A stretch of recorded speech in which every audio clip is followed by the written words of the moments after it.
Hi అండి, అందరూ ఎలాగున్నారండి? ఈ రోజు ఎండి చేపల కూర వండుతున్నానండి. ఈ చేప పేరు సావిడాయ అంటారండి. ఈ సావిడాయ చేపలో మామిడికాయ వేసి వండుతున్నానండి. ఇప్పుడు ఈ చేపలు శుభ్రం చేసుకుని ముక్కలు కట్ చేసుకుందామండి. 2 చేపలు తీసుకున్నానండి.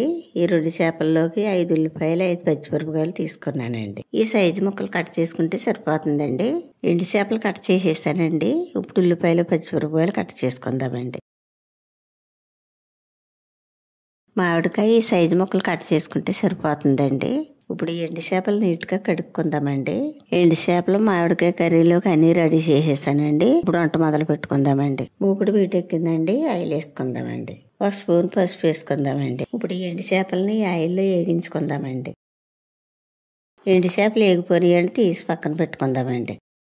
ఇప్పుడు అదే మూగుట్లో ఉల్లిపాయలు పచ్చిమిరపకాయలు వేగించుకుందామండి. రుచికి సరిపడగా కళ్ళుప్పు వేసుకుందామండి. ఉల్లిపాయలు మగ్గినాయండి. ఇందులో వేయాల్సినవన్నీ వేసుకుందామండి. 1 స్పూన్ పసుపు, 2 స్పూన్లు కారం వేసుకుందామండి. ఇప్పుడు మామిడికాయ ముక్కలు వేసుకుందామండి.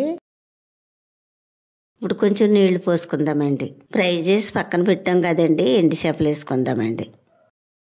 10 నిమిషాలు ఇలా మగ్గరిద్దామండి. ఎండి చేప మామిడికాయ కూర రెడీ అయిపోయిందండి. మామిడికాయ ఎండి చేపల కూర ఎంతమందికి ఇష్టమో కామెంట్ చేయండి.